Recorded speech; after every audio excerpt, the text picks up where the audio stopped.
Bueno, vamos a hablar del tema de conversiones. ¿Y qué significa convertir? Convertir significa transformar.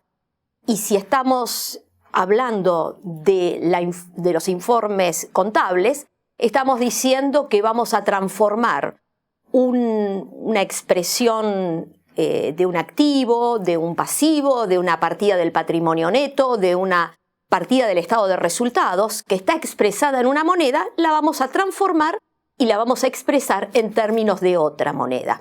Para ello, ¿qué utilizamos? Por supuesto, un tipo de cambio, que no es otra cosa que la relación entre dos monedas.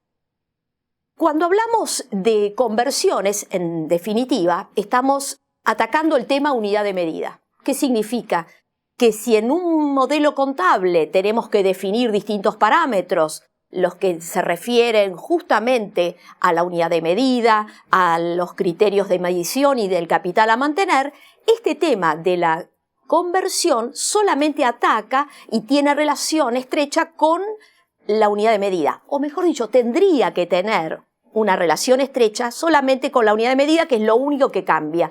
Sin embargo, dependerá de alguno de los métodos aplicados para esta transformación, vamos a ver que impactan respecto de los otros elementos, de los otros parámetros del modelo contable.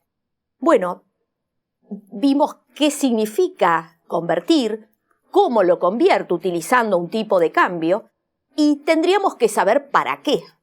Y el para qué tiene que ver porque necesitamos convertir operaciones. Y cuando hablamos de convertir operaciones, que no es el tema en el cual nos vamos a enfocar hoy, sencillamente es recordar que en otras asignaturas, como en sistemas contables, ustedes convertían operaciones. Por ejemplo, cuando hablaban de una compra de un bien en el exterior o una venta que efectuaba una empresa al exterior o un depósito a plazo fijo en un banco del exterior, en todos estos ejemplos, de manera enunciativa los damos, estaban convirtiendo operaciones. ¿Por qué? Porque ese valor FOB se convertía aplicando un tipo de cambio, aquel que correspondía a la transacción que estábamos queriendo convertir. Por ejemplo, si hablábamos de una compra de una materia prima en el exterior, utilizábamos para convertir ese valor FOB un tipo de cambio aplicable a esa transacción, que no sería otra cosa que el tipo de cambio vendedor, donde convertíamos esos dólares, esos euros, y registrábamos la materia prima que en el momento en que tomábamos conocimiento de que había sido embarcada, era una materia prima en tránsito, y reconocíamos la deuda con el proveedor del exterior. Estas registraciones contables, y lo dice el Código Civil y Comercial, todas las operaciones contables se tendrán que registrar en idioma nacional, es decir, en español, y además tendremos que utilizar como unidad de medida la moneda de curso legal del país. Por lo tanto, esos dólares, esos euros que correspondían al valor FOB, los transformábamos a partir del empleo de este tipo de cambio, los transformábamos en pesos, y así es como estábamos registrando pesos que correspondían a la incorporación del bien al patrimonio, nuestro ejemplo, y al reconocimiento del pasivo con el proveedor.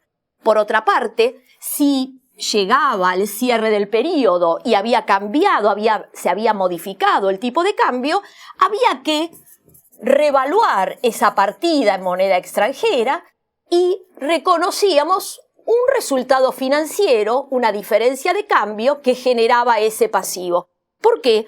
Porque el pasivo, que estaba expresado en pesos, pero luego de esa transformación recién, estaba en definitiva nominado en una moneda que no era la de curso legal del país, y entonces había que reconocer cualquier diferencia en el tipo de cambio e imputarle resultados, excepto que la norma contable que se tuviera que aplicar permitiera su incorporación al valor del bien que se estaba adquiriendo, por ejemplo, porque se trataba de bienes cuyo proceso de transformación se prolongaba en el tiempo. Pero desde el punto de vista teórico, esto es un resultado financiero.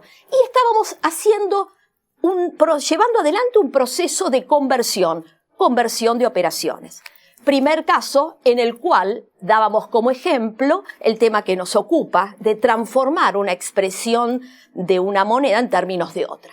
También se convierten las registraciones que lleva adelante un ente. ¿Por qué? Porque a lo mejor la moneda de registro es distinta a la moneda de presentación. Nosotros sabemos que cuando hablamos de la unidad de medida, hablamos de que esos estados contables, esos estados financieros, se deben expresar en moneda nacional en Argentina, pero podría ser que el ente quisiera llevar adelante una contabilidad bimonetaria donde la moneda de registro sea distinta a la moneda de presentación de esos informes contables y también tiene que llevar adelante un proceso de transformación. Y por último, en lo que hace a la necesidad de aplicar estos procedimientos, podemos decir que tenemos que convertir estados contables de un ente que está ubicado en el exterior. ¿Por qué? Porque la empresa argentina tiene que medir su inversión a valor patrimonial proporcional y si hay control, además tendrá que presentar estados contables consolidados. Para esto se necesita, para convertir estados contables, vamos a hablar de cuáles son las normas contables aplicables para poder luego el inversor medir la inversión a valor patrimonial proporcional cuando corresponda o presentar estados contables consolidados.